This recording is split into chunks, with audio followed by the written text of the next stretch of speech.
So you don't have to engage into their guard just because they're playing, right? So actually, I don't have Sammy. Can you pull guard on Sammy? Boom. Even if someone has grips on me, look, I'm keeping my hips back, hand on the hip, hand on the knee. I'm gonna be passing open, all right? Remember, I don't want this situation. Makes it a lot worse. Especially, look, I try to posture up, she brings her guard up higher, and then we're in this insanity situation, right? Anytime someone pulls,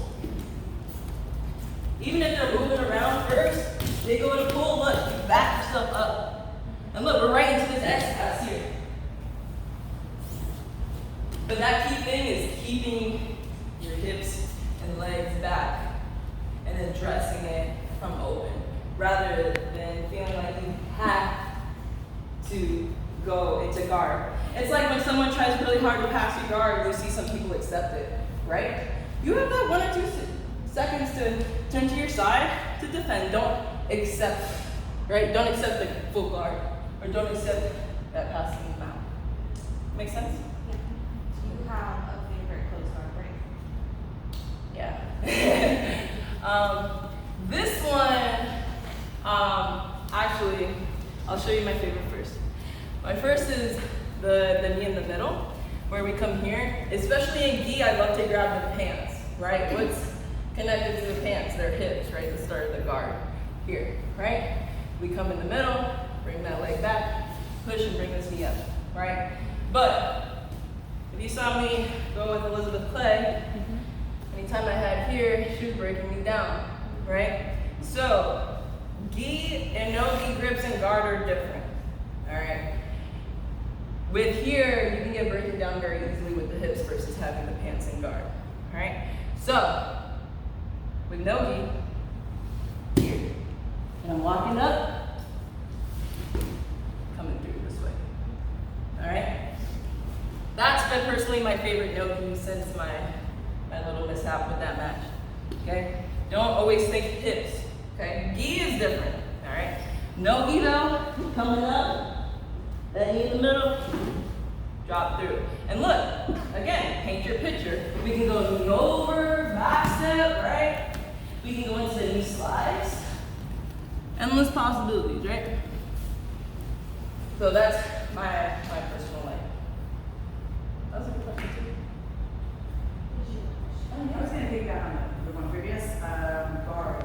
So as a takedown and a sacrifice like guard throw, is that sprawl going to stop my sacrifice throw? What do you mean? Do you mind showing So me? in gi, I'm actually working on it for my next competition. One of my takedowns Nice. is deep dive and sleeve to break, and then I'm going to sit and drop a leg and throw you in mount. Oh, okay, but you're coming here almost like Yes. a butterfly hook. Just exactly. Ah, nice. Okay, So if you felt me to drop, are you going to be able to stop my? cool. No, sprawling is big for if someone's going for like double, single. They want to sprawl on the back. Okay. If someone's trying to sprawl as you're pulling, yeah, go ahead and sprawl. They're going to go right in your guard. It's like, oh, cool, thanks. Thanks. You getting your head down too? Right? So thinking like sprawling only defends like wrestler takedown situations. It won't defend from the guard or anything. You shouldn't have to worry about that. And remember, guys, you don't have to do takedowns either. I really didn't do takedowns until I was a purple belt. I loved guard. I loved playing guard. The only reason why I had to learn takedowns was for MMA. Because when you play guard in MMA, you're losing. And you're getting punches thrown at you. So I had to really develop a top game.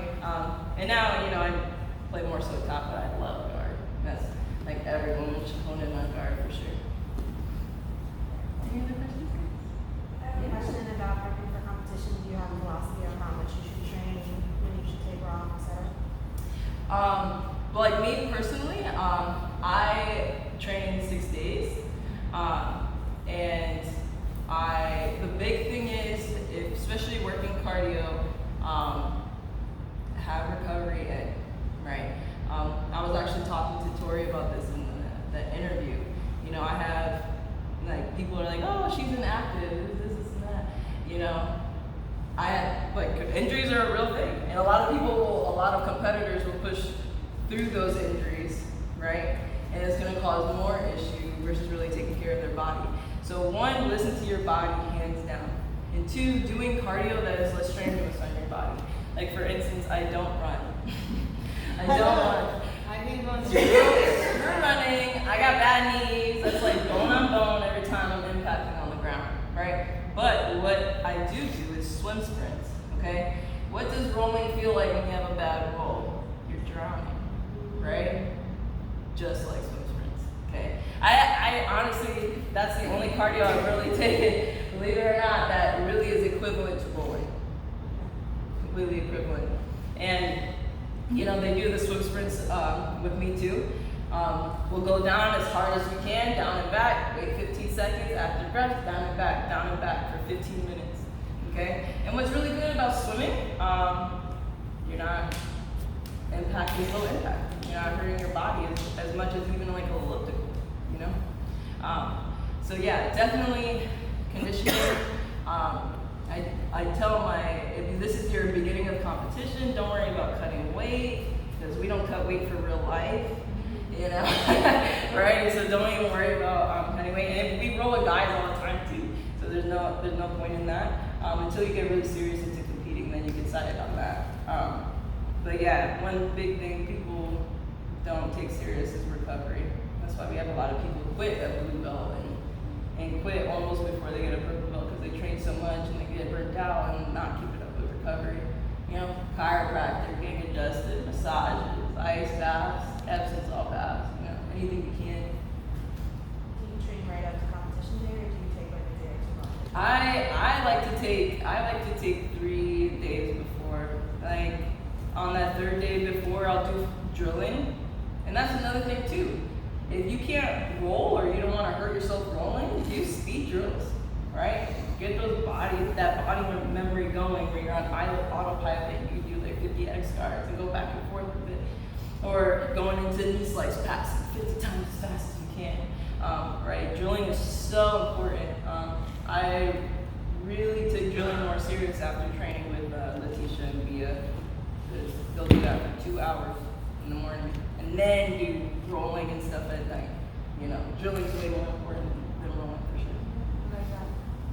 I love drilling. Yeah. I love drilling. Drillers make killers, man. I told you guys, drill recommend. Oh, yeah. You have a couple that they can take home that they should.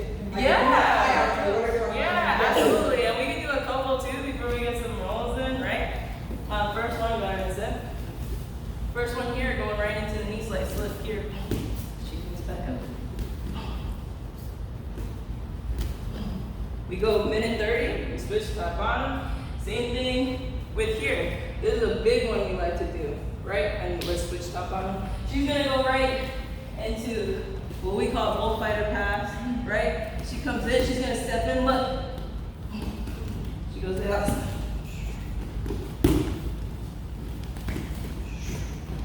So she's practicing quick passing as I'm practicing guard retention. That way. Okay? You guys want to try it? I know it's a little fast paced. But another one that we have too. Come here, Sammy. We actually did this one on Friday. Yeah, the side to side, yep. I'm here, passing to the other side, and she's turning.